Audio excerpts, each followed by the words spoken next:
books. Srila Prabhupada sees 60 million distributed in 28 languages. Professors from dozens of major universities use them as standard texts and write appreciative reviews. He also did a very important work in introducing to the Western world for the first time the devotional philosophy of Sri Krishna Chaitanya.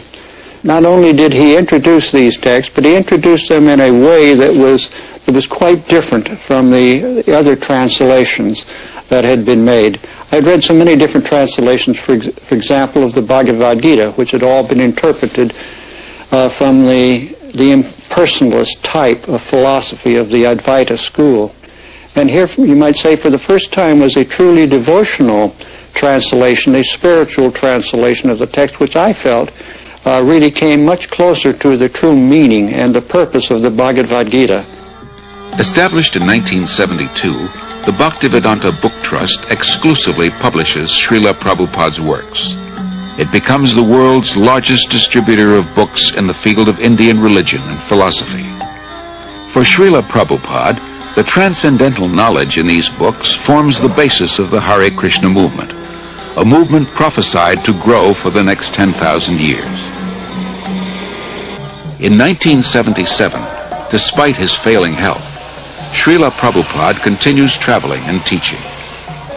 February 1977, the world's largest pilgrimage, Kumbh Mela in Allahabad, India. Millions gather to bathe in the holy Ganges. Although physically weak, Srila Prabhupada attends.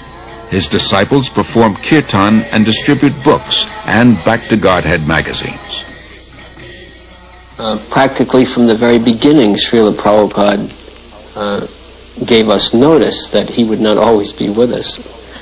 Of course, it was only a few months after he opened the storefront on 26th Second Avenue that he became very ill, and he had that heart attack or whatever it was, and it seemed even at that time that he might leave then.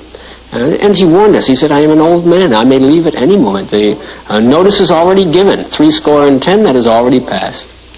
So Prabhupada was never under any illusion that he would remain forever in this world with us.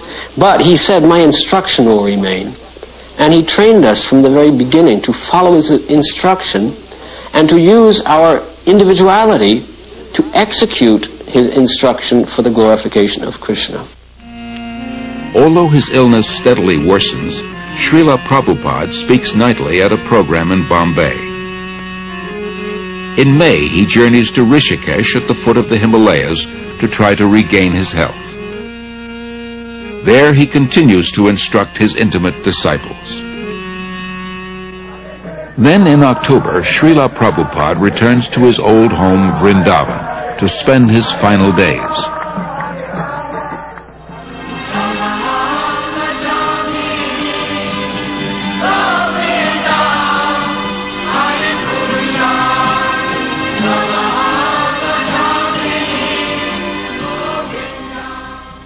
Even though he is physically incapacitated, Srila Prabhupada's intellect remains clear.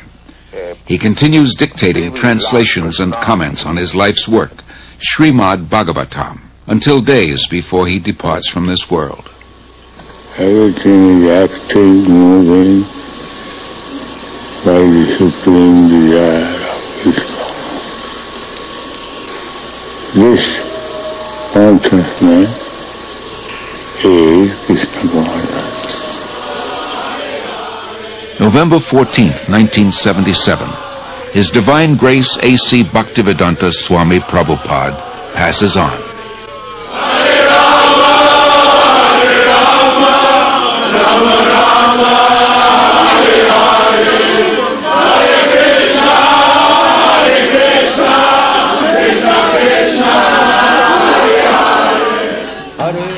That divine personality who spoke on different subjects with thousands of meanings, who imparted knowledge in thousands of ways, and who inspired thousands of devotees, has now returned to his Lord, Sri Krishna. Being kind to his devotees, Lord Krishna gave them the association of Srila Prabhupada. Being independent in his desires, the Lord has now broken that association. Yet Srila Prabhupada remains. He lives forever in his teachings, and he lives forever in the hearts of his followers as their ever well-wisher.